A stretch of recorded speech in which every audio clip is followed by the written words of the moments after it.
Good morning all of U.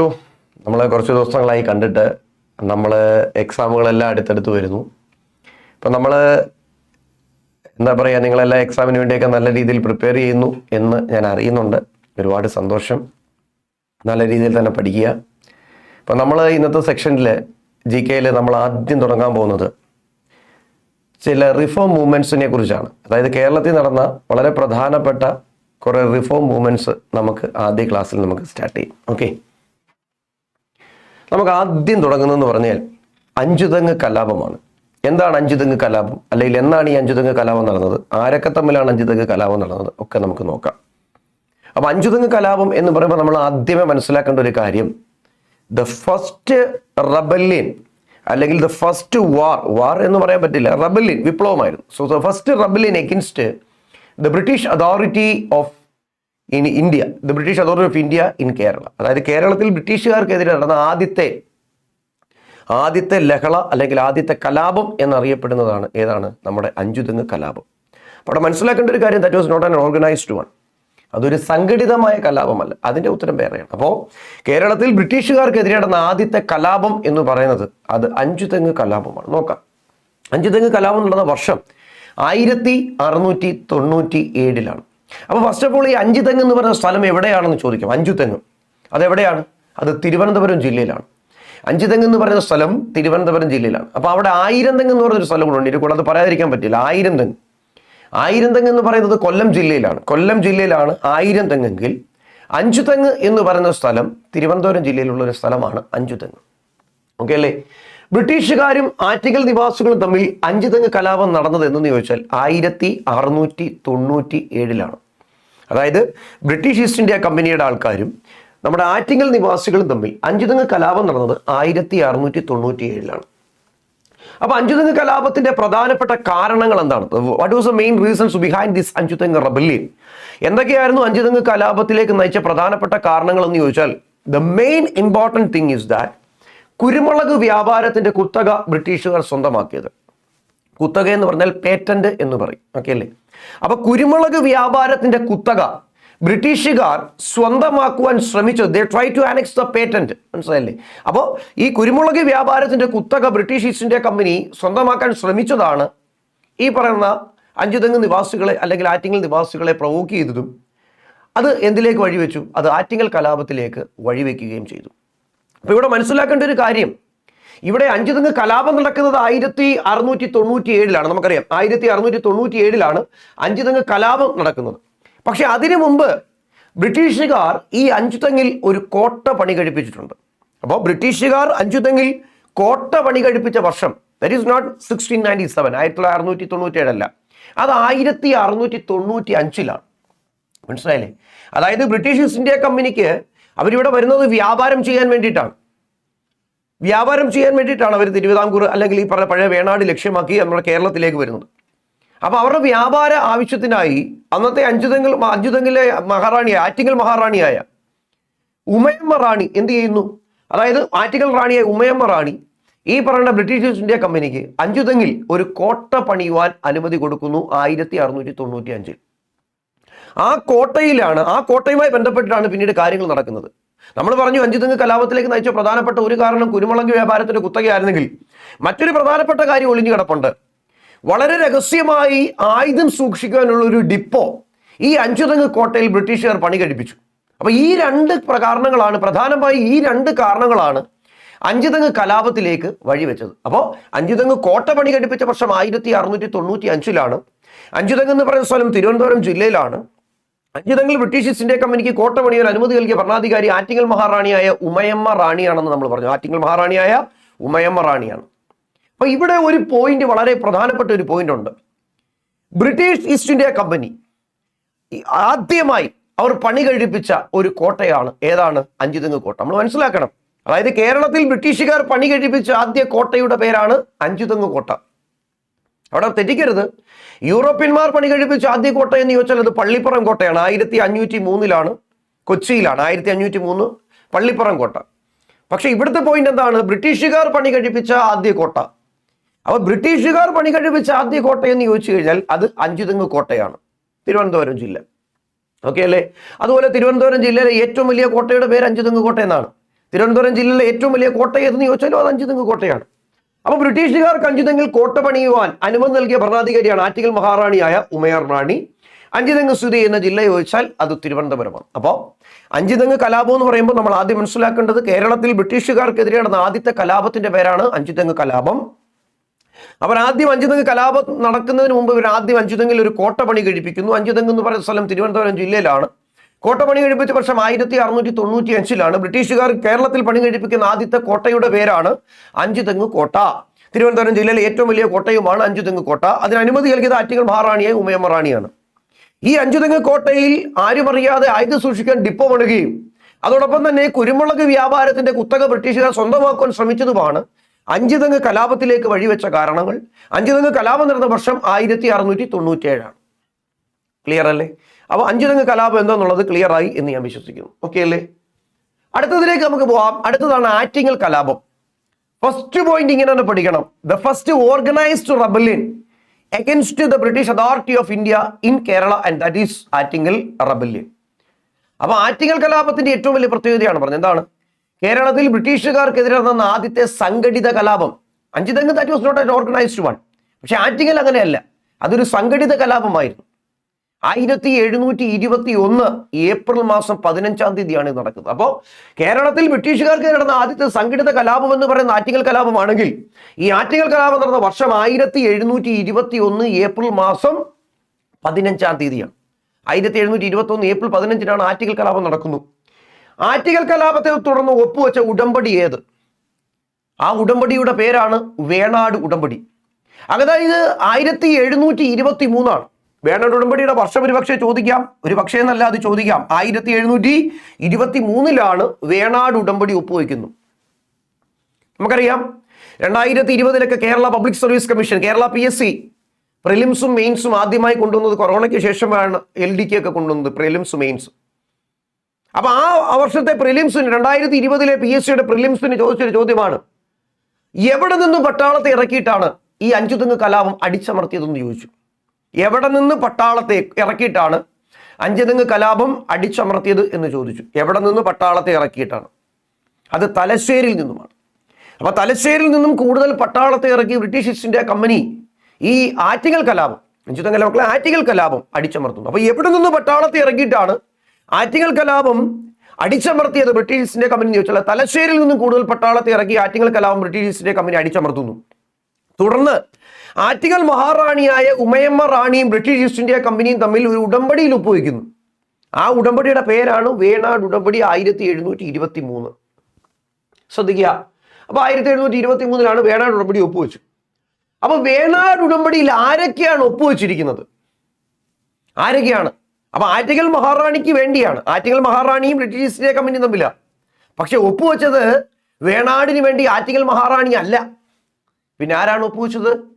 1729 നിങ്ങൾക്ക് പഠിക്കാനുള്ളതാ history of Travancore, Thiruvithamkoor ചരിത്രം നമ്മൾ വഴിയെ പഠിക്കും. അപ്പൊ 1729 ആധുനിക തിരുവിതാംകൂർ എന്ന് പറയുന്ന രാജവംശം ഇവിടെ സ്ഥാപിക്കുന്നത്. The architect of modern Travancore, the founder of modern Travancore, തിരുവിതാംകൂറിന്റെ ശില്പി അല്ലെങ്കിൽ തിരുവിതാംകൂറിന്റെ സ്ഥാപകൻ എന്നൊക്കെ അറിയപ്പെടുന്ന വ്യക്തിയാണ് അനിഴം തിരുനാൾ മാർത്താണ്ഡവർമ്മ.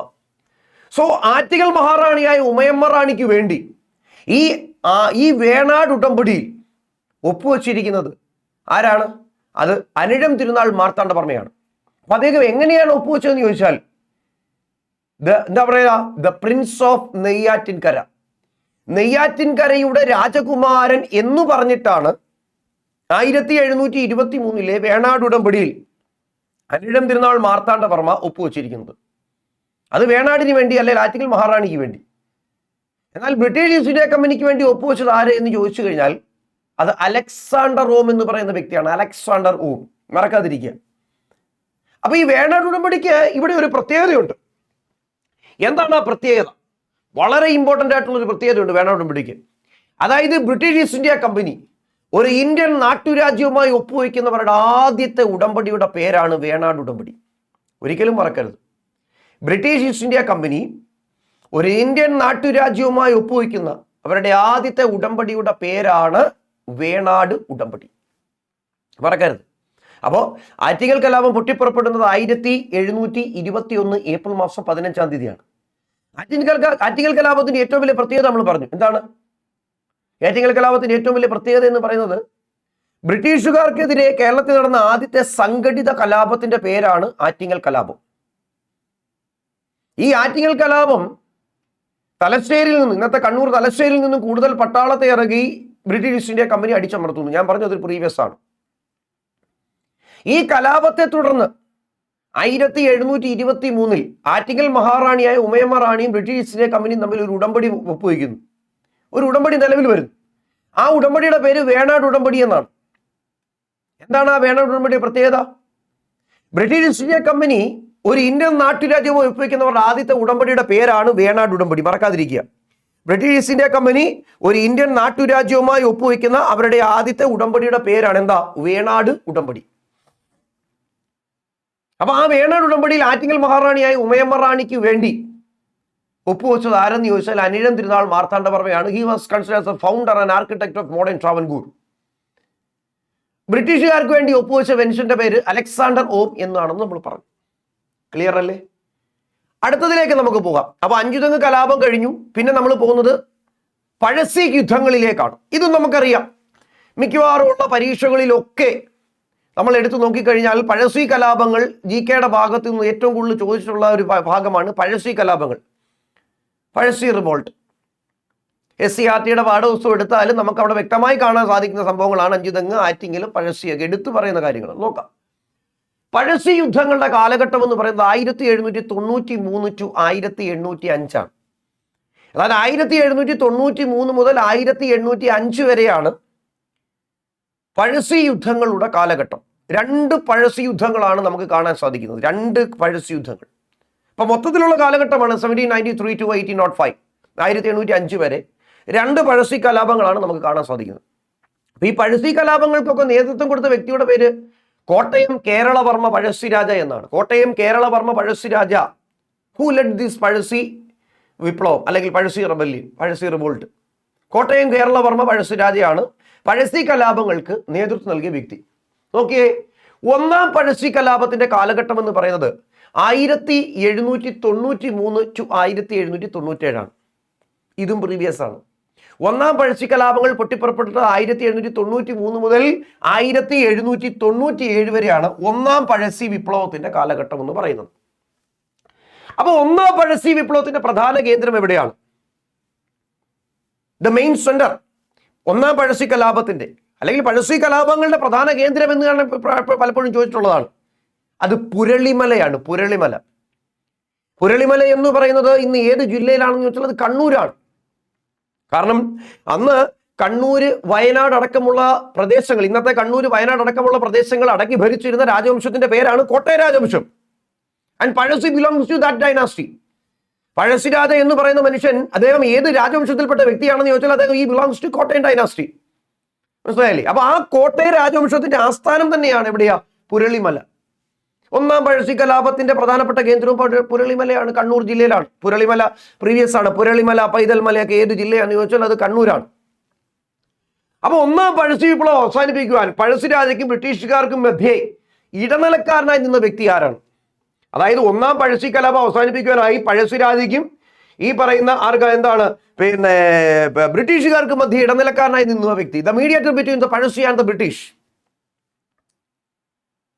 അപ്പൊ 1-ാം പഴശ്ശി കലാപം അവസാനിക്കുന്നത് 1797 അപ്പൊ ആരാണ് മീഡിയേറ്റർ? ചിറക്കൽ രാജാവാണ്. മനസ്സിലല്ലേ? അപ്പൊ 1-ാം പഴശ്ശി കലാപം അവസാനിക്കുന്നു 1797. അപ്പൊ അവിടെ ഒരു പോയിന്റ് ഉണ്ട്. What is the reason behind this first Pazhassi rebellion? എന്താണ് 1-ാം പഴശ്ശി കലാപത്തിന്റെ പ്രധാനപ്പെട്ട കാരണം? എന്താണ്? What was the main reason behind this first Pazhassi rebellion? എന്താണ് കാരണം? ബ്രിട്ടീഷുകാരുടെ തെറ്റായ നികുതി നയം. 1-ാം പഴശ്ശി കലാപത്തിന്റെ പ്രധാനപ്പെട്ട കാരണം എന്ത് എന്ന് ചോദിച്ചു കഴിഞ്ഞാൽ അത് ബ്രിട്ടീഷുകാരുടെ തെറ്റായ നികുതി നയത്തെ തുടർന്ന് പഴശ്ശി രാജാവും ബ്രിട്ടീഷുകാരും തമ്മിൽ തെറ്റുകയും അത് 1793 മുതൽ 1797 വരെ യുദ്ധത്തിൽ കലാശിക്കുകയും ചെയ്യുന്നു. പുരളിമലയിൽ ഇരുന്നു കൊണ്ട് പഴശ്ശി ബ്രിട്ടീഷുകാർക്കെതിരെ യുദ്ധം ചെയ്തു.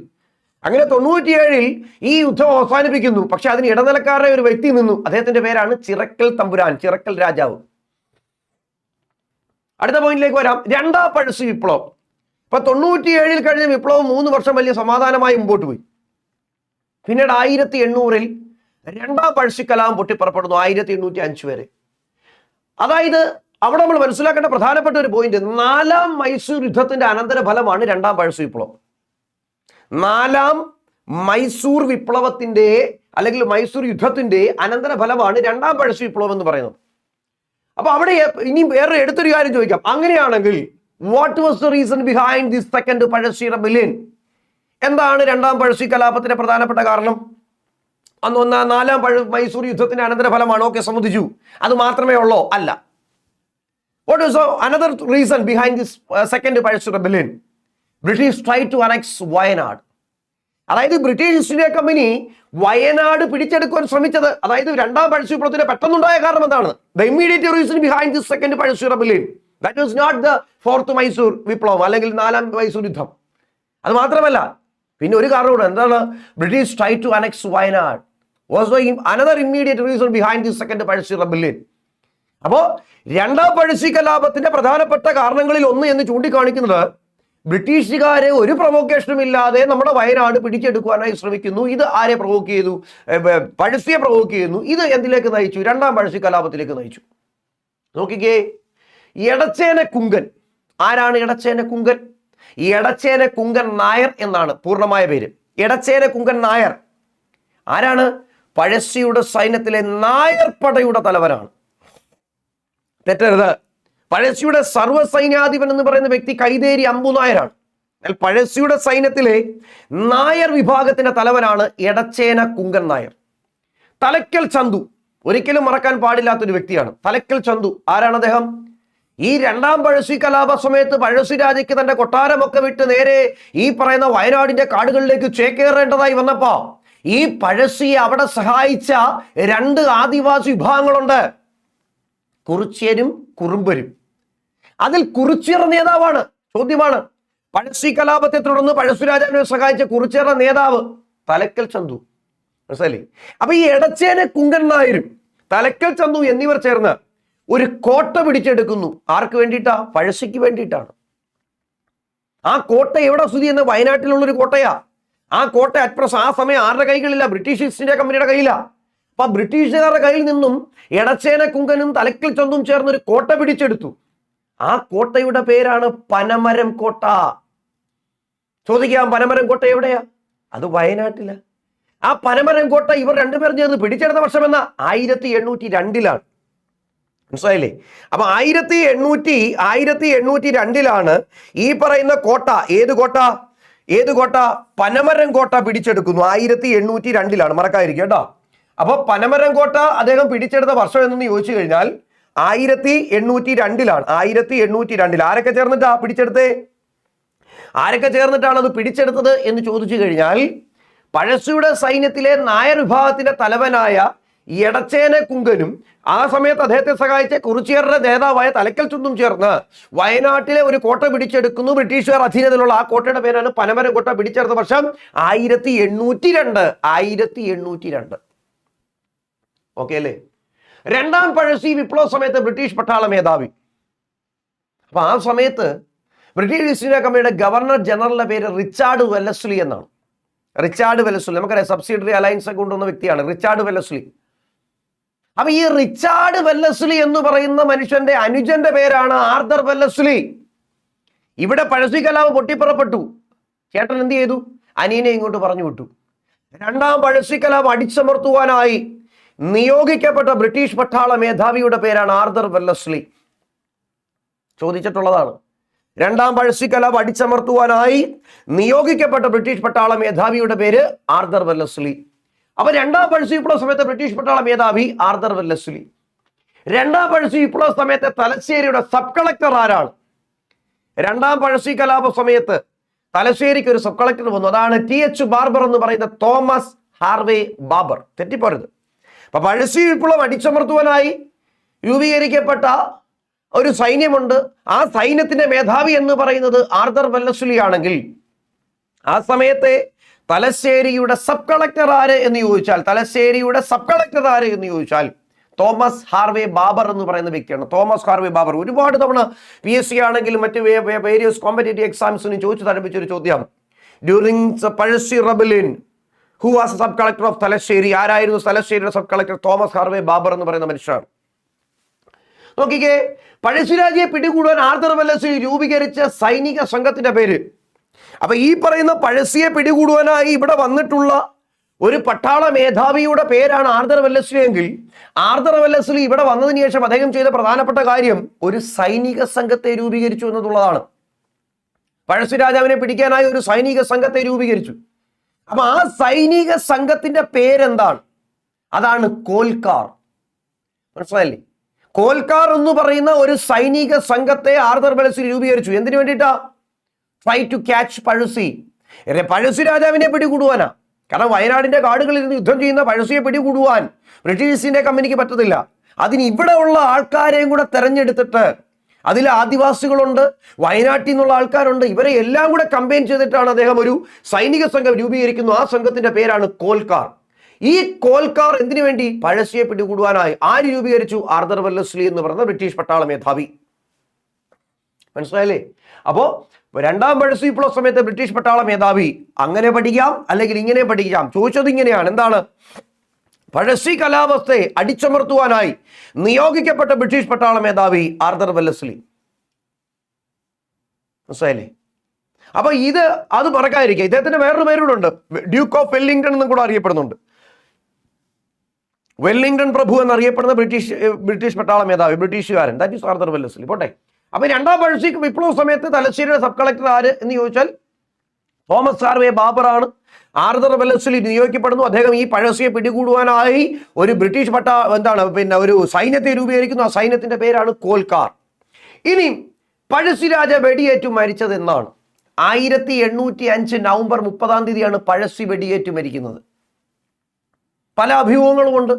പഴശ്ശി വെടിയേറ്റല്ല മരിച്ചതെന്നും പഴശ്ശി സ്വയം ജീവൻ വെടിഞ്ഞതാണെന്നും ഒക്കെ പല പറച്ചിലുണ്ട്. പക്ഷെ എന്നിരുന്നാലും പരീക്ഷകൾക്ക് പലപ്പോഴും ചോദിക്കുന്നത് എങ്ങനെയാണ് പഴശ്ശി വെടിയേറ്റു മരിച്ചതെന്ന്? 1805 നവംബർ 30 പഴശ്ശി രാജ വെടിയേറ്റു മരിക്കുന്നു, അല്ലെങ്കിൽ ജീവത്യാഗം ചെയ്യുന്നു. അദ്ദേഹം എവിടെയാണ് മരിച്ചു വീണത്? അത് മാവിലാൻ തോട് എന്ന് പറയുന്ന ഒരു സ്ഥലത്താണ്. മാവിലാൻ തോട്. അപ്പൊ ഈ മാവിലാൻ തോട് എവിടെയാ? അത് മാനന്തവാടിയിലാണ്. മാവിലാൻ തോട് എന്ന് പറയുന്നത് മാനന്തവാടി താലൂക്കിലാണ്. അപ്പൊ അത് ഏത് ജില്ല? വയനാട്ടിലാണ്. മനസ്സിലായില്ലേ? അപ്പൊ പഴശ്ശി വെടിയേറ്റു അല്ലെങ്കിൽ ജീവത്യാഗം ചെയ്തു മരണപ്പെട്ടു എന്ന് കരുതുന്നത് 1805 നവംബർ 30 ആണെങ്കിൽ, ആ മനുഷ്യൻ മരിച്ചു വീണ സ്ഥലം മാവിലാൻ തോട് എന്ന് പറയുന്ന സ്ഥലമാണ്. അത് മാനന്തവാടിയാണ്. അത് വയനാടാണ്. മാനന്തവാടി, വയനാട്. നോക്കുക, പഴശ്ശിരാജ വെടിയേറ്റ് മരിച്ച സ്ഥലം മാവിലാൻ തോട്, മാനന്തവാടി, വയനാട്. പഴശ്ശിരാജയെ കേരള സിംഹം എന്ന് വിശേഷിപ്പിച്ചത് ആര്? ചോദിക്കുന്ന ഒരു ചോദ്യമാണ്.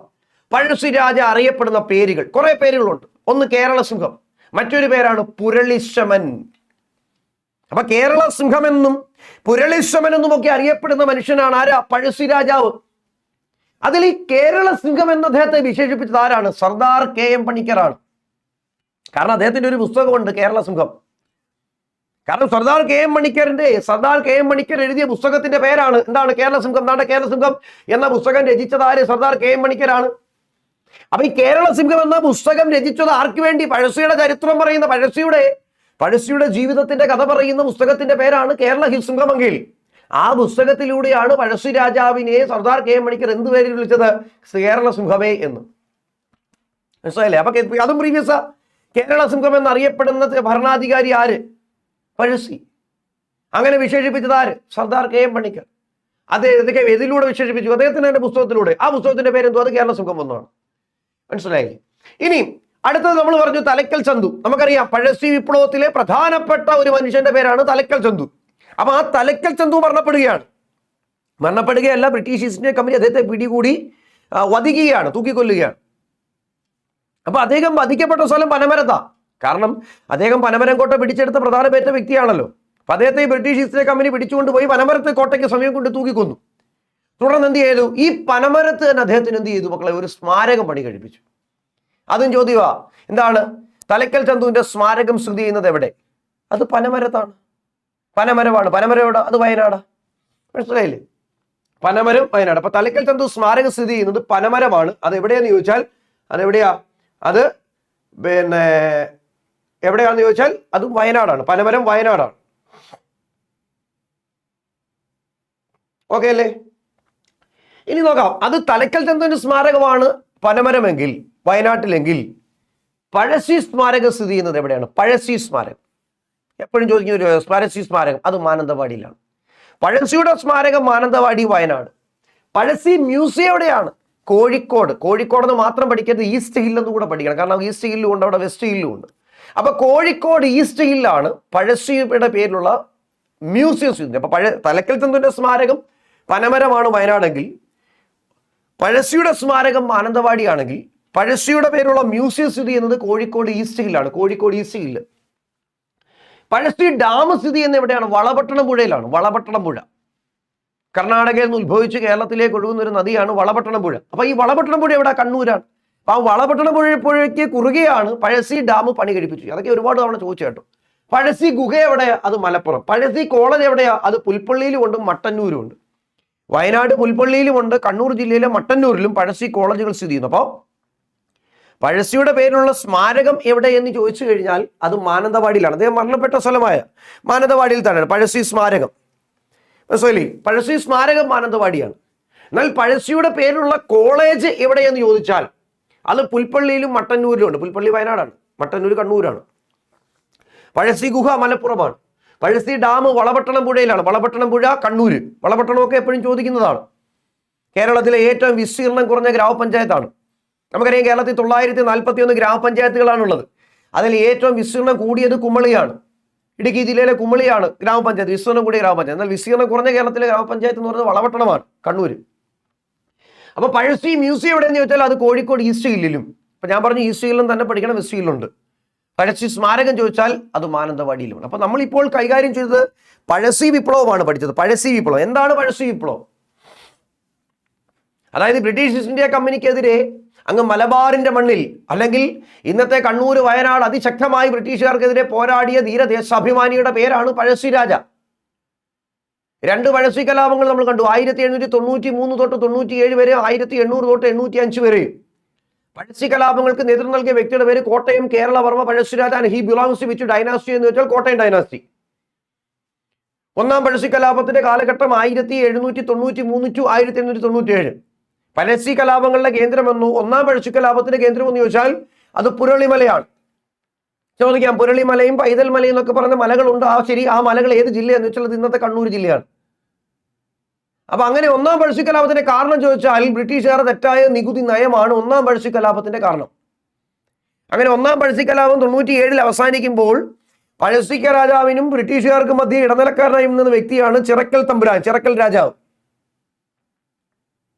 രണ്ടാം പഴശ്ശി കലാപം പൊട്ടിപ്പുറപ്പെടുന്നു 1800 ടു 1805.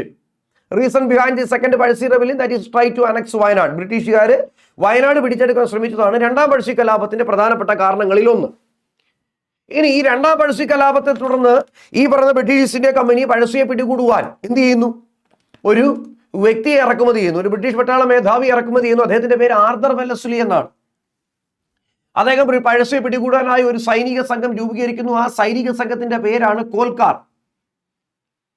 മനസ്സിലായില്ലേ? കോൽക്കാർ എന്നാണ് സൈനിക സംഘത്തിന്റെ പേര്. ഈ സമയം 1802 എന്ന് പറയുന്ന സമയം പഴശ്ശിയുടെ സൈന്യത്തിലെ നായർ വിഭാഗത്തിന്റെ തലവനായ എടച്ചേന കുങ്കൻ നായരും ആ സമയം പഴശ്ശിയെ സഹായിച്ച കുറിച്യർ എന്ന് പറയുന്ന ആദിവാസി വിഭാഗത്തിന്റെ തലവനായ തലക്കൽ ചന്തും ചേർന്നിട്ട് 1802 വയനാട്ടിൽ ബ്രിട്ടീഷുകാരുടെ അധീനതയിലുള്ള ഒരു കോട്ടയായ പനമരം കോട്ട എന്ന് പറയുന്ന കോട്ട പഴശ്ശിക്ക് വേണ്ടി പിടിച്ചെടുത്തു. തുടർന്ന് നമ്മൾ കണ്ടു ബ്രിട്ടീഷ് ഈസ്റ്റ് ഇന്ത്യ കമ്പനി തലക്കൽ ചന്തുവിനെ പിടിച്ചിട്ട് പനമരത്ത് കൊണ്ടുവന്ന് തൂക്കിക്കൊല്ലുന്നു. നമ്മൾ എന്ത് ചെയ്തു? ആ പനമരത്ത് അദ്ദേഹത്തിന് വേണ്ടി ഒരു സ്മാരകം പണി കഴിപ്പിച്ചു. തലക്കൽ ചന്തുവിന്റെ സ്മാരകം എവിടെയെന്ന് വെച്ചാൽ അത് പനമരമാണ്. പനമരം വയനാട് നമ്മൾ കണ്ടതാ. പിന്നെ നമ്മൾ പറഞ്ഞു അത് ഇനി പഴശ്ശിയുടെ സ്മാരകം എവിടെയാന്ന് ചോദിച്ചാൽ അത് മാനന്തവാടിയിലാണ്. കാരണം അദ്ദേഹം വെടിയേറ്റ് മരിച്ചു എന്ന് കരുതപ്പെടുന്ന സ്ഥലം മാനന്തവാടി, മാവിലാൻ തോടാണ്. മാവിലാൻ തോട് അത് മാനന്തവാടിയാണ്, വയനാട്. അദ്ദേഹം മരണപ്പെട്ടു എന്ന് കരുതുന്നത് 1805 നവംബർ മാസം 30-ാം തീയതിയാണ്. അദ്ദേഹം പൊതുവെ അറിയപ്പെട്ടിരുന്ന പേര് കേരള സിംഹം എന്നാണ്. കേരള ചരിത്രത്തിൽ കേരള സിംഹം എന്നറിയപ്പെട്ടിരുന്ന ഭരണാധികാരിയാണ് പഴശ്ശി രാജാവ്. അദ്ദേഹത്തെ അങ്ങനെ വിളിച്ചതാരെന്ന് ചോദിച്ചാൽ സർദാർ KM പണിക്കരാണ്. അദ്ദേഹം പഴശ്ശിയുടെ കഥ പറയുന്ന ഒരു നോവൽ എഴുതി. ആ നോവലിന്റെ പേര് കേരള സിംഹം എന്ന. ആ പുസ്തകത്തിലൂടെയാണ് പഴശ്ശിയെ കേരള സിംഹം എന്ന് അദ്ദേഹം വിളിക്കുന്നത്, സർദാർ KM പണിക്കർ. അപ്പൊ പഴശ്ശിയുടെ സ്മാരകം എവിടെയാണ്? മാനന്തവാടി, വയനാടാണ്. പഴശ്ശിയുടെ പേരുള്ള കോളേജ് പുൽപ്പള്ളി, വയനാട് ജില്ലയിലെ പുൽപ്പള്ളിയിലുമുണ്ട്, കണ്ണൂർ മട്ടന്നൂരുമുണ്ട്. പഴശ്ശിയുടെ പേരുള്ള ഗുഹ പറഞ്ഞാൽ അത് മലപ്പുറത്താണ്. പഴശ്ശിയുടെ ഡാം എവിടെയെന്ന് ചോദിച്ചാൽ അത് കണ്ണൂർ ജില്ലയിലെ വളപട്ടണം പുഴയിലാണ്. പഴശ്ശിയുടെ സ്മാരകം കഴിഞ്ഞിട്ട് പഴശ്ശിയുടെ മ്യൂസിയം എവിടെയെന്ന് ചോദിച്ചാൽ അത് കോഴിക്കോട് ഈസ്റ്റ് ഹില്ലാണ്. വളപട്ടണം പുഴയുടെ പ്രത്യേകത നമ്മൾ പറഞ്ഞു, കർണാടകയിൽ ഉത്ഭവിച്ച് കേരളത്തിലേക്ക് ഒഴുകുന്നൊരു നദിയാണ് വളപട്ടണം പുഴ. പിന്നെ നമ്മളവിടെ കണക്ട് ചെയ്ത് പറഞ്ഞു കേരളത്തിൽ ഏറ്റവും വിസ്തീർണം കുറഞ്ഞ ഗ്രാമപഞ്ചായത്ത് എന്ന് ചോദിച്ചാൽ അത് വളപട്ടണമാണ്. ഓക്കെ അല്ലേ? അപ്പൊ ഈ അഞ്ചുതെങ്ങ്, ആറ്റിങ്ങൽ, പഴശ്ശി ഇത് മൂന്നും മനസ്സിലായി എന്ന് ഞാൻ കരുതുന്നു. അടുത്ത ഒരു പോയിന്റ് വളരെ പ്രധാനപ്പെട്ട ഒരു ലഹളയാണ് കുറിച്യർ കലാപം. കുറിച്യർ കലാപം കാരണം പഴശ്ശി കലാപം, പഴശ്ശിയുടെ മരണത്തോടു കൂടി പഴശ്ശി കലാപം കഴിഞ്ഞു. അങ്ങനെ കുറച്ചു നാൾ വലിയ കുഴപ്പമില്ലാതൊക്കെ ഇങ്ങനെ പോയി. 1805 മുതൽ ഏകദേശം 1812 വരെ ഒരു 7 വർഷക്കാലം വലിയ കുഴപ്പമില്ലാതെ മുമ്പോട്ട് പോയി. പക്ഷെ ആ സമയം ഈ പറയുന്ന വയനാട്, കണ്ണൂർ ആരുടെ കൈകളിലേക്ക് പൂർണ്ണമായി എത്തി?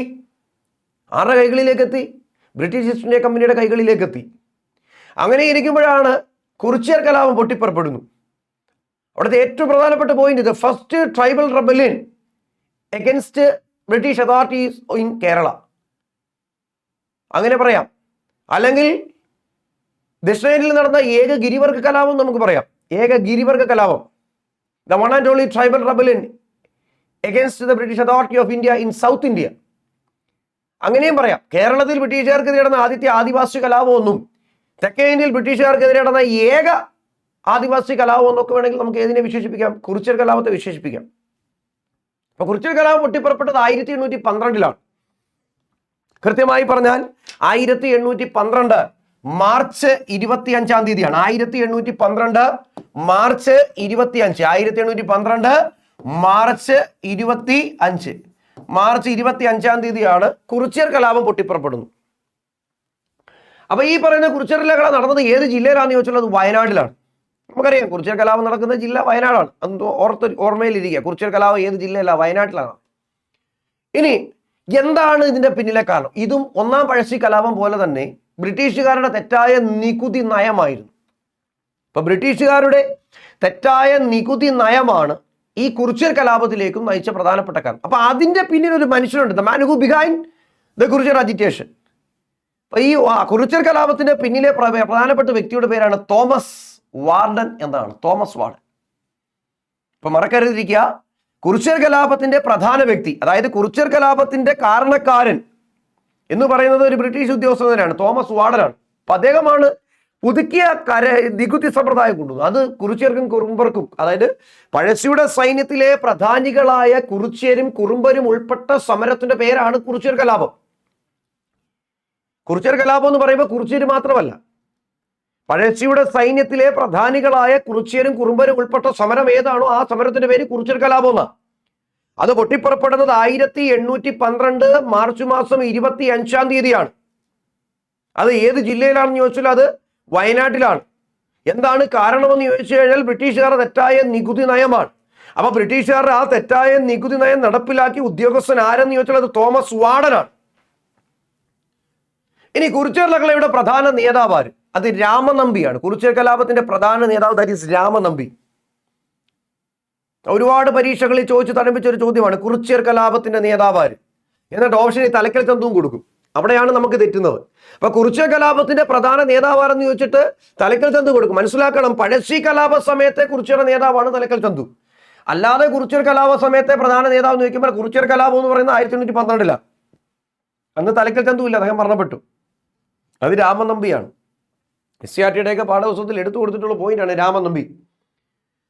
അപ്പോ ഇവിടെ നമ്മൾ ശ്രദ്ധിക്കണം, ബ്രിട്ടീഷുകാർ കുറിച്യർ ലഹള അടിച്ചമർത്തി. അതിനു മുമ്പ് ഈ രാമനമ്പി മാത്രമല്ല ഇതിനകത്ത് the prominent leaders who lead the Kurichiyar agitation. അതിലെ ഏറ്റവും പ്രധാനപ്പെട്ട വ്യക്തിയാണ് രാമനമ്പി. SCRTയുടെ 10ാം ക്ലാസ്സിലെ പാഠപുസ്തകത്തിൽ എടുത്തു പറയുന്ന ഒരു 3 പേര് കൂടെ ഉണ്ട്. ആയിരം വീട്ടിൽ കോന്തപ്പ, വെൺകലോൽ കേളു, പ്ലാക്ക ചന്തു. മറക്കാതിരിക്കുക. അപ്പൊ ആയിരം വീട്ടിൽ കോന്തപ്പ, വെൺകലോൽ കേളു, പ്ലാക്ക ചന്തു എന്നിവരും ഏത് കലാപത്തിന്റെ മുൻനിരയിൽ നിന്ന് നയിച്ചവരാണ് എന്ന് ചോദിച്ചാൽ അത് കുറിച്യർ കലാപമാണ്. ചിലപ്പോൾ ഒരുപക്ഷെ ഇങ്ങനെയായിരിക്കും ചോദിക്കുന്നത്. രാമനമ്പിയെ ഒരുമാതിരി ഒട്ടുമിക്ക എല്ലാവർക്കും അറിയാം കുറിച്യർ കലാപവുമായി ബന്ധപ്പെട്ട വ്യക്തിയുടെ പേരാണ് രാമനമ്പി എന്ന്. ഒരുപക്ഷെ ഇങ്ങനെയായിരിക്കും ചോദിക്കുന്നത്, എന്താണ് ആ ചോദ്യം ഇങ്ങനെയായിരിക്കും. എന്താണ് ആ ചോദ്യം? കുറിച്യർ കലാപത്തിലേക്ക് നയിച്ച മറ്റ് പ്രധാനപ്പെട്ട നേതാക്കളാണ്, അല്ലെങ്കിൽ താഴെ തന്നിരിക്കുന്നവയിൽ കുറിച്യർ കലാപവുമായി ബന്ധമില്ലാത്ത വ്യക്തി ആര്? അങ്ങനെയൊക്കെ ചോദിച്ചോളെ. അപ്പൊ നമ്മൾ മനസ്സിലാക്കണം, രാമനമ്പി മാത്രമല്ല, ആയിരം വീട്ടിൽ കോന്തപ്പ, വെൺകലോൽ കേളു, പ്ലാക്കച്ചന്തു എന്നിവരും കുറിച്യർ കലാപത്തെ മുൻനിരന്ന് നയിച്ച പ്രധാനപ്പെട്ട നേതാക്കൾ തന്നെയാണ്. ഓക്കെ, അങ്ങനെ ഈ ബ്രിട്ടീഷുകാർ കുറിച്യർകളെ അടിച്ചമർത്തുന്നു എന്നാണ് 1812 മെയ് മാസം 8-ാം തീയതി. അപ്പൊ 1812 മെയ് മാസം 8-ാം തീയതി ഈ കുറിച്യർ കലാപത്തെ എന്ത് ചെയ്യുന്നു? അടിച്ചമർത്തുകയാണ്.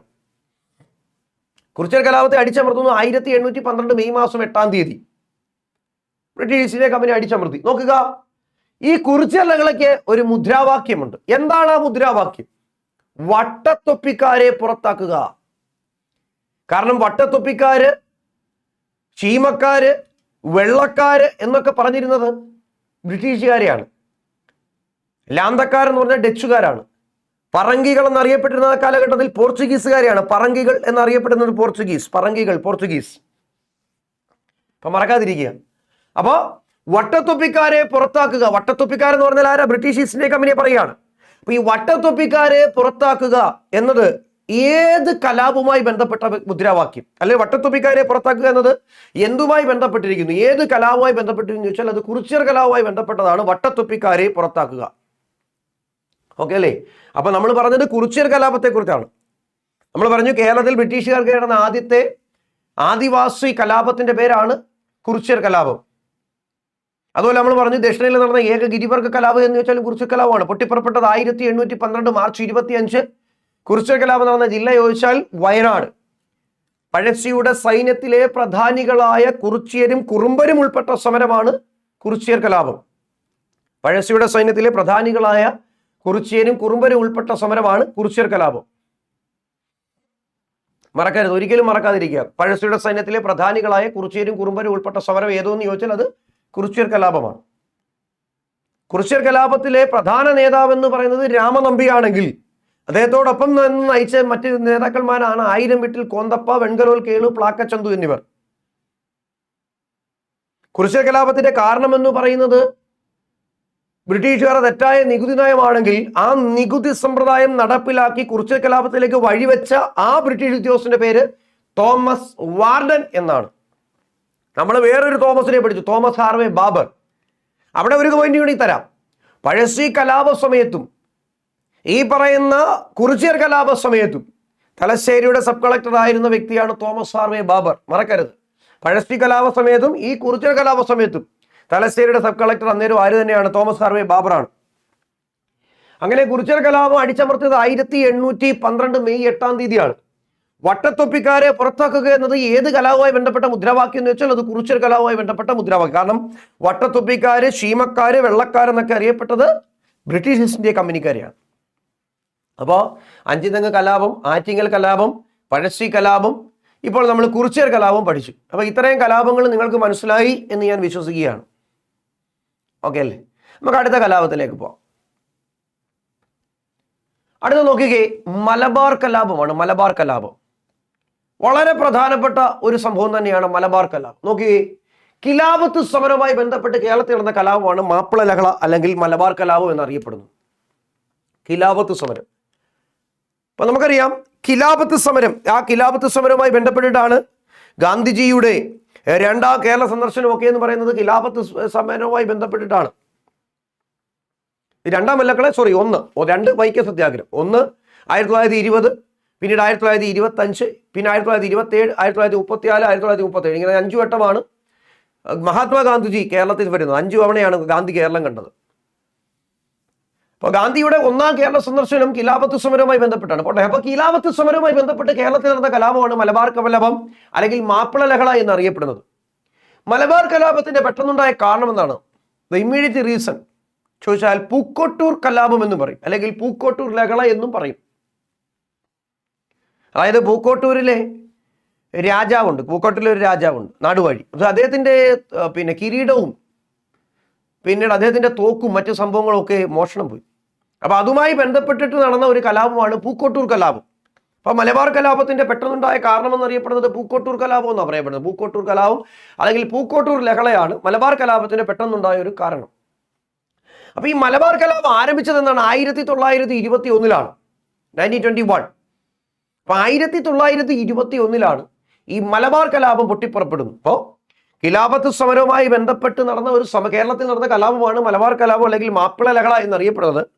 പെട്ടെന്നുണ്ടായ കാരണം ചോദിച്ചാൽ പൂക്കോട്ടൂർ ലഹള അല്ലെങ്കിൽ പൂക്കോട്ടൂർ സമരം എന്നറിയപ്പെടുന്നു, പൂക്കോട്ടൂർ കലാപം എന്നറിയപ്പെടുന്നു. ഈ മലബാർ കലാപം പൊട്ടിപ്പുറപ്പെട്ട വർഷം 1921. മലബാർ കലാപത്തിന്റെ പ്രധാന കേന്ദ്രം എന്ന് പറയുന്നത് തിരൂരങ്ങാടിയാണ്. തിരൂരങ്ങാടി മറക്കാതിരിക്കുക.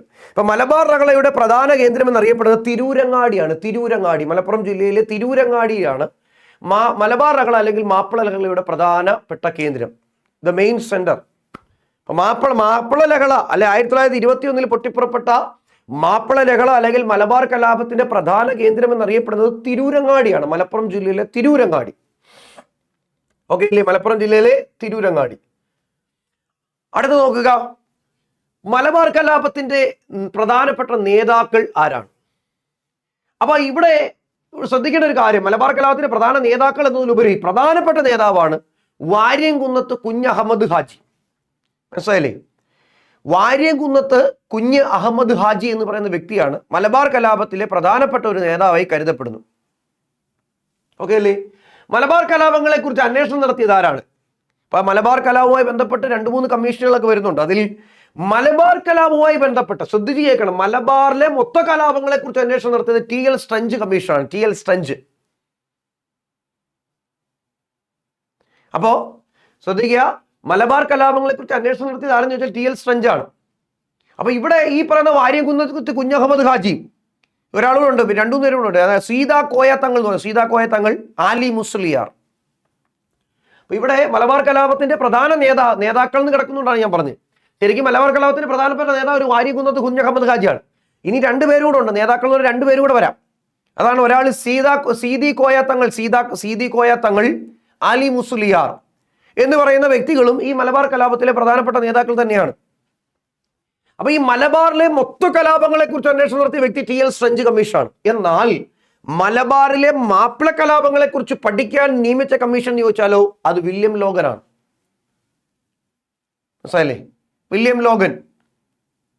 അതായത് മലബാറിലെ മാപ്പിള ലഹളകളുടെ അടിസ്ഥാന കാരണം ജന്മിത്വവുമായി ബന്ധപ്പെട്ട കർഷക പ്രശ്നങ്ങളാണെന്ന് ചൂണ്ടിക്കാണിച്ച പ്രഗത്ഭനായ മലബാർ കളക്ടർ, അദ്ദേഹത്തിന്റെ പേരാണ് വില്യം ലോഗൻ. മനസ്സിലായില്ലേ? William Logan. അപ്പൊ വില്യം ലോഗന്റെ വളരെ പ്രസിദ്ധമായ ഒരു പുസ്തകമൊക്കെ ഉണ്ട്, മലബാർ മാനുവൽ എന്ന് പറയുന്നത്. ആരെഴുതിയതെന്ന് ചോദിച്ചാൽ വില്യം ലോഗനാണ്. മലബാർ മാനുവൽ എന്ന പുസ്തകത്തിന്റെ രചയിതാവ് ആരെന്ന് ചോദിച്ചാൽ അത് വില്യം ലോഗനാണ്. മലബാർ മാനുവൽ, വില്യം ലോഗൻ, മറക്കാതിരിക്കുക. അപ്പോ മലബാറിലെ എന്നോട് പറയുന്നു മക്കളെ, മലബാർ കലാപങ്ങളെ കുറിച്ച് അന്വേഷണം നടത്തിയത് ആരെന്ന് ചോദിച്ചാൽ TL സ്ട്രഞ്ച് ആണ്. TL സ്ട്രഞ്ച്.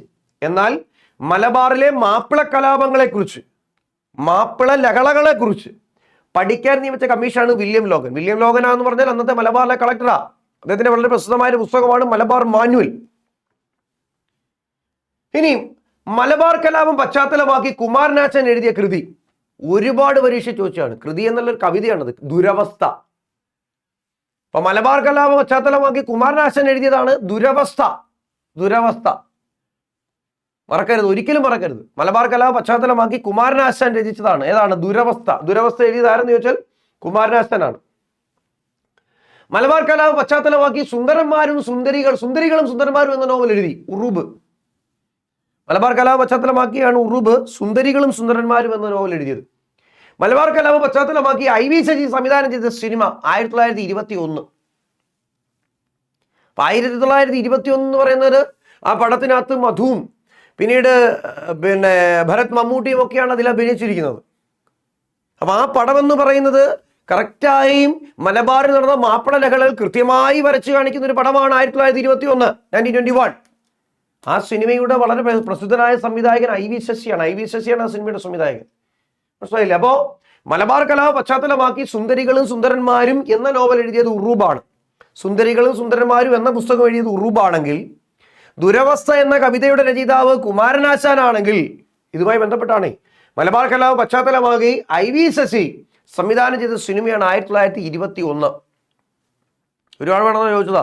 മലബാർ കലാപം പശ്ചാത്തലമാക്കി പുറത്തിറങ്ങിയ സിനിമ ഏത്? 1921. സംവിധായകന്റെ പേര് IV ശശി. അതുപോലെ മലബാർ മാനുവൽ എന്ന ഗ്രന്ഥം രചിച്ചത് ആര്? നമ്മൾ മുമ്പേ പറഞ്ഞു, വില്യം ലോഗൻ. വില്യം ലോഗന്റെ വളരെ പ്രസിദ്ധമായ ഒരു പുസ്തകമാണ് മലബാർ മാനുവൽ. അത് വീണ്ടും ചോദിച്ചിട്ടുണ്ട്, മലബാർ മാനുവലിൽ പ്രതിപാദിച്ചിരിക്കുന്ന നദി ഏതാണ്? കോരപ്പുഴയാണ്. മലബാർ മാനുവലിൽ പ്രതിപാദിച്ചിരിക്കുന്ന നദിയുടെ പേര് കോരപ്പുഴ എന്നാണ്. കോരപ്പുഴ. അതൊക്കെ ഒരുപാട് തവണ പരീക്ഷകൾക്ക് ചോദിച്ചാണ്. വില്യം ലോഗന്റെ മലബാർ മാനുവൽ, അതിൽ പ്രതിപാദിച്ചിരിക്കുന്ന നദി ഏതാണ്? കോരപ്പുഴയാണ്. അപ്പോൾ മാപ്പിള കലാപങ്ങളെ ഞാൻ വീണ്ടും പറയുന്നതാണ്, മലബാറിലെ കലാപങ്ങളെക്കുറിച്ച് പഠിച്ച TL സ്ട്രെഞ്ചും മാപ്പിള ലഹളയെക്കുറിച്ച് പഠിക്കാൻ നിയോഗിച്ച കമ്മീഷൻ വില്യം ലോഗന്റെ കലാപമാണ്, ഈ കമ്മീഷനാണ്. അപ്പൊ അദ്ദേഹം ഇങ്ങനെ പറയുന്നുണ്ട്, മലബാറിലെ മാപ്പിള ലഹളകളുടെ അടിസ്ഥാന കാരണമെന്ന് പറയുന്നത് ജന്മിത്വവുമായി ബന്ധപ്പെട്ട കർഷക പ്രശ്നങ്ങളാണ് എന്നാണ് അദ്ദേഹം ചൂണ്ടിക്കാട്ടിയത്, അദ്ദേഹത്തിന്റെ പഠനം. നോക്കിക്കേ, ഈ മലബാർ കലാപവുമായി ബന്ധപ്പെട്ട ഏറ്റവും പ്രധാനപ്പെട്ട ഒരു ട്രാജഡി അല്ലെങ്കിൽ ഒരു ഇൻസിഡന്റ് എന്ന് പറയുന്നത് ഒരു തീവണ്ടി ദുരന്തമാണ്. ആ തീവണ്ടി ദുരന്തത്തിന് ഇട്ടിരിക്കുന്ന പേര് വാഗൺ ട്രാജഡി ഇൻസിഡന്റ് എന്നാണ്. Wagon tragedy, wagon. അപ്പോൾ ചോദിക്കാം, മലബാർ കലാപവുമായി ബന്ധപ്പെട്ട വളരെ പ്രസിദ്ധമായ തീവണ്ടി ദുരന്തം ഏത്? മലബാർ കലാപവുമായി ബന്ധപ്പെട്ട തീവണ്ടി ദുരന്തം അതാണ് wagon tragedy incident. Wagon tragedy incident. അപ്പൊ വാഗൺ ട്രാജഡി ഇൻസിഡന്റ് നടന്ന വർഷം 1921 തന്നെയാണ്. അപ്പോൾ ഈ ചോദ്യം കണ്ടില്ലേ, ഇത് പ്രീവിയസ് ആണ്. മലബാർ കലാപവുമായി ബന്ധപ്പെട്ട കുപ്രസിദ്ധ സംഭവം അല്ലെങ്കിൽ മലബാർ കലാപവുമായി ബന്ധപ്പെട്ട കുപ്രസിദ്ധ സംഭവം എന്നതിലുപരി മലബാർ കലാപവുമായി ബന്ധപ്പെട്ട തീവണ്ടി ദുരന്തം, അങ്ങനെ ചോദിക്കാം. വാഗൺ ട്രാജഡി ഇൻസിഡന്റ് ആണ്. അപ്പൊ ഈ വാഗൺ ട്രാജഡി ഇൻസിഡന്റ് നടന്നത് എന്താണെന്ന് ചോദിച്ചാൽ 1921 നവംബർ 10-ാം തീയതിയാണ്. 1921 നവംബർ മാസം 10-ാം തീയതിയാണ് വാഗൺ ട്രാജഡി ഇൻസിഡന്റ് പൊട്ടിപ്പുറപ്പെടുന്നു അല്ലെങ്കിൽ നടക്കുന്നു. അപ്പൊ എന്താ കാര്യം എന്ന് ചോദിച്ചാൽ, ഏകദേശം 90ഓളം വരുന്ന കലാപകാരികളെ ഒരു പർട്ടിക്കുലർ ബോഗിയിൽ കുത്തി നിറച്ചുകൊണ്ട് പോവുകയാണ്. യാത്രാമധ്യേ അവര് ശ്വാസം കിട്ടാതെ മരണപ്പെടുന്ന സംഭവത്തെയാണ് വാഗൺ ട്രാജഡി ഇൻസിഡന്റ് എന്ന പേരിൽ അറിയപ്പെടുന്നു. അപ്പോൾ ആ കലാപകാരികളെ കോയമ്പത്തൂരിലേക്ക് കൊണ്ടുപോകുന്നതിന് നേതൃത്വം നൽകിയ ഒരു ബ്രിട്ടീഷുകാരനുണ്ട്. മനസ്സിലായില്ലേ? അതായത് നമ്മുടെ ഈ പറയുന്ന തിരൂരെന്ന് പറയുന്ന സ്ഥലത്തു നിന്ന്, മലപ്പുറം ജില്ലയിലെ തിരൂർ എന്ന് പറയുന്ന സ്ഥലത്തു നിന്നും ഈ പറയുന്ന ഒരു ട്രെയിനിന്റെ ബോഗിയിൽ ഇവരെ എല്ലാവരും കുത്തി നിറച്ചുകൊണ്ട് നേരെ കോയമ്പത്തൂരിലേക്ക് പോവുക. എന്തിനാ? ഈ കലാപകാരികളെ അവിടെ ജയിലിൽ കൊണ്ടിടാൻ വേണ്ടി പോവുക. അപ്പൊ അതിന് നേതൃത്വം നൽകിയ ഒരു ബ്രിട്ടീഷ് ഉദ്യോഗസ്ഥനാണ്. ആരാണ്? TS Hitchcock. കാരണം ഈ മാപ്പിള കലാപങ്ങൾ അടിച്ചമർത്തുവാനായി മലബാറിൽ ഒരു പോലീസ് ഫോഴ്സിന് രൂപം നൽകുന്നുണ്ട് ഇതിനിടയ്ക്ക്. അതിന്റെ പേരാണ് മലബാർ സ്പെഷ്യൽ പോലീസ്. ഇന്നുമുണ്ട് MSV. കേരളത്തിൽ നമ്മുടെ പിള്ളേര് പോലീസിന്റെ പരീക്ഷ എഴുതുമ്പോൾ KP 1, 2, 3, 4, KP 5 ഒക്കെ കൊടുത്തിട്ട് SAP അതുപോലെ MSP ഒക്കെ കൊടുക്കും. ഏറ്റവും കൂടുതൽ പോലീസിന്റെ പരീക്ഷ എഴുതി കഴിഞ്ഞാൽ ഏറ്റവും കൂടുതൽ വേക്കൻസികൾ റിപ്പോർട്ട് ചെയ്യപ്പെടുകയും ഏറ്റവും കൂടുതൽ കുട്ടികളെ എടുക്കുകയും ചെയ്യുന്ന ഒരു ഫോഴ്സാണ് കേരളത്തിലെ MSP, മലബാർ സ്പെഷ്യൽ പോലീസ്. മലപ്പുറമാണ് ആസ്ഥാനം MSP. അപ്പോ ഈ മാപ്പിള കലാപം അല്ലെങ്കിൽ മാപ്പിള ലഹളകൾ അടിച്ചമർത്തുവാനായി കേരളത്തിൽ രൂപീകരിച്ച ഒരു പോലീസ് സംവിധാനത്തിന്റെ പേരാണ് MSP, മലബാർ സ്പെഷ്യൽ പോലീസ്. ആ MSPയുടെ ആദ്യ തലവൻ, MSPയുടെ ആദ്യ പോലീസ് സൂപ്രണ്ട്, MSPയുടെ ആദ്യത്തെ തലവന്റെ പേരാണ് TS ഹിച്ച്കോക്ക്. അപ്പൊ ആ TS ഹിച്ച്കോക്ക് എന്ന് പറയുന്ന അന്നത്തെ MSPയുടെ തലവന്റെ നേതൃത്വത്തിലാണ് ഈ കലാപകാരികളെ മലപ്പുറം ജില്ലയിലെ തിരൂരിൽ നിന്നും നേരെ കോയമ്പത്തൂരിലേക്ക് കൊണ്ടുപോവുക. അത് ഒരു ട്രെയിനിനകത്ത്. അത് എങ്ങനെയുള്ള ട്രെയിനാ? That is not a passenger train, അതൊരു ഗുഡ്സ് ട്രെയിൻ ആണ്. ചരക്ക് തീവണ്ടിയായിരുന്നു. അപ്പൊ ഈ ചരക്ക് തീവണ്ടിയുടെ പ്രത്യേകത നമുക്കറിയാം. വിൻഡോസ് ഇല്ല, ജനലുകളില്ല. അങ്ങനെ ഒരു പർട്ടിക്കുലർ ബോഗിയിൽ, അതതിന്റെ കൃത്യമായി പറഞ്ഞാൽ MSM LV 1711 എന്നാണ് പറയുന്നത്. MSM LV 1711. അപ്പൊ ഈ MSM LV 1711 എന്ന് പറയുന്ന പർട്ടിക്കുലർ വാഗണിൽ എന്ത് ചെയ്യുന്നു? ഈ 10-90ഓളം വരുന്ന കലാപകാരികളെ കുത്തി നിറച്ചുകൊണ്ട് പോവുക. അതൊരു പാസഞ്ചർ ട്രെയിൻ അല്ല, അതുകൊണ്ട് അതിന് എന്തില്ല? വിൻഡോസ് ഇല്ല. അതൊരു ഗുഡ്സ് ട്രെയിൻ ആണ്, അതുകൊണ്ട് അതിന് വിൻഡോസ് ഇല്ല. അപ്പൊ അവിടെ ഈ പറയുന്ന അതിനകത്ത് നിറച്ചുകൊണ്ട് പോവുക. അങ്ങനെ യാത്രാമധ്യേ പോത്തന്നൂർ എന്ന് പറയുന്ന ഒരു സ്ഥലമുണ്ട്. പോത്തന്നൂർ. ഈ പോത്തന്നൂർ എന്ന് പറയുന്ന സ്ഥലം എത്തിയപ്പോഴാണ് ഹിച്ച്കോക്കിനൊരു സംശയം. അങ്ങനെ ഈ പർട്ടിക്കുലർ വാഗൺ തുറന്നു നോക്കിയപ്പോൾ കാണുന്നത് ഈ 90-ൽ ഭൂരിഭാഗം പേരും എന്താണ്? ഒരു ശ്വാസം കിട്ടാതെ മരിച്ചു കിടക്കുന്ന ദാരുണമായ ഒരു സംഭവമാണ് ഹിച്ച്കോക്കിന് കാണുവാനായി സാധിച്ചത്. അപ്പോൾ വാഗൺ ട്രാജഡി റിപ്പോർട്ട് ചെയ്ത കോയമ്പത്തൂരിന്റെ അടുത്തുള്ള സ്റ്റേഷനാണ് പോത്തന്നൂർ.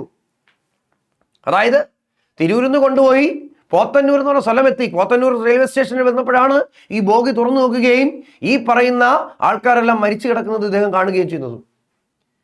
അപ്പൊ ഈ പറയുന്ന ഇതിനെ അറിയപ്പെടുന്നത് ബ്ലാക്ക് ഹോൾ ഓഫ് പോത്തന്നൂരാണ്. പോത്തന്നൂരിലെ ഇരുട്ടറ ദുരന്തം എന്നാണ് ഇതിനെ അറിയപ്പെടുന്നത്.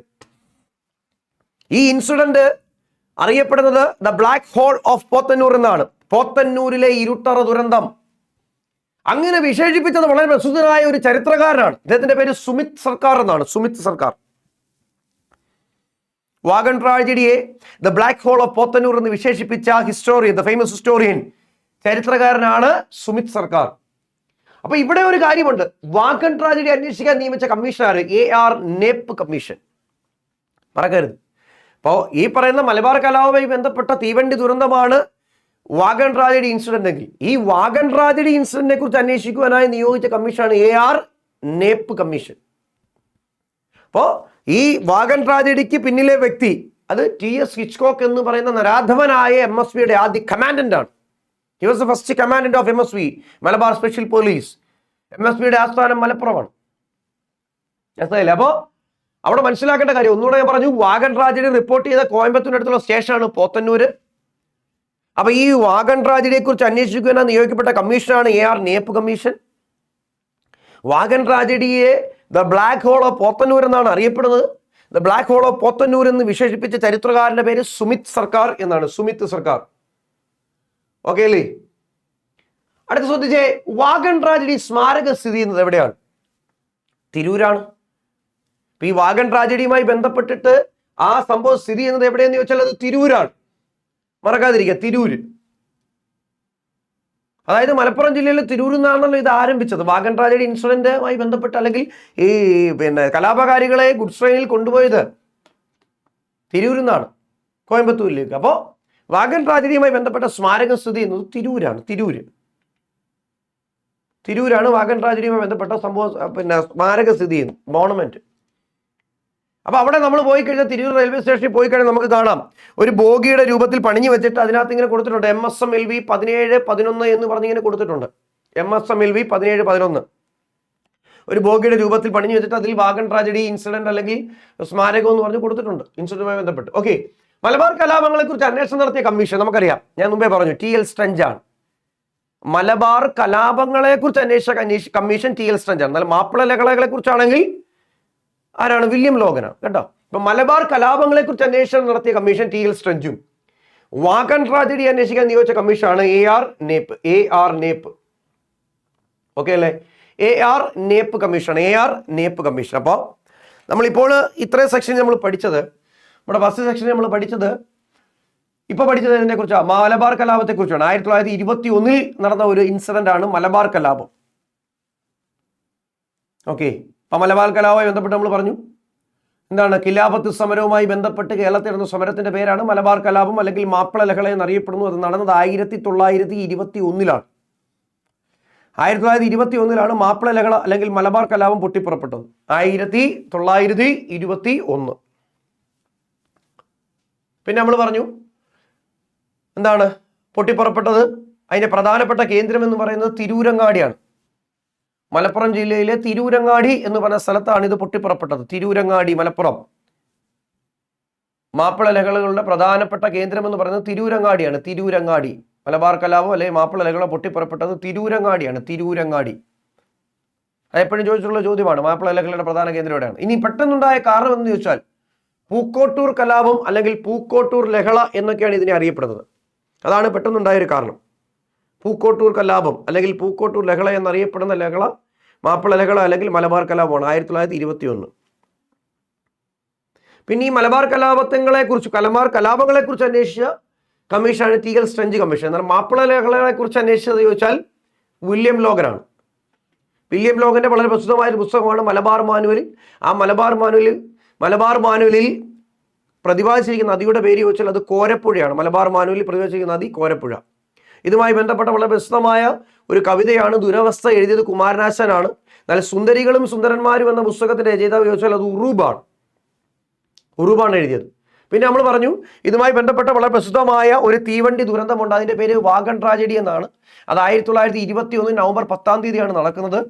വാഗൻ ട്രാജഡി ഇൻസിഡന്റുമായി ബന്ധപ്പെട്ട് നമ്മൾ പറഞ്ഞു MSMLV 1711 എന്ന് പറയുന്ന ഒരു ഗുഡ്സിൽ അല്ലെ ഗുഡ്സ് ട്രെയിന് ചരക്ക് തീവണ്ടിയിൽ ഈ പറയുന്ന കലാപകാരികളെ കുത്തി നിറച്ചുകൊണ്ട് പോകുന്നു. അതിന് നേതൃത്വം നൽകിയ വ്യക്തി ഈ മാപ്പിള കലാപങ്ങൾ അടിച്ചമർത്തുവാനായി മലബാറിൽ അല്ലെങ്കിൽ മലപ്പുറത്ത് രൂപീകരിച്ച ഒരു ഫോഴ്സാണ്. അതിന്റെ പേര് MSP എന്നാണ്, മലബാർ സ്പെഷ്യൽ പോലീസ്.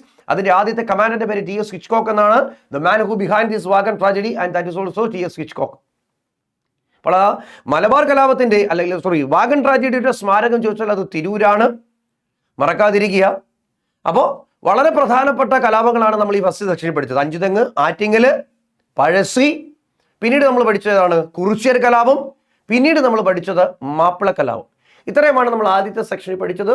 എല്ലാവർക്കും ക്ലിയർ ആയി എന്ന് വിശ്വസിക്കുന്നു. ഒരുപാട് സ്നേഹം, ഒരുപാട് സന്തോഷം. Thank you.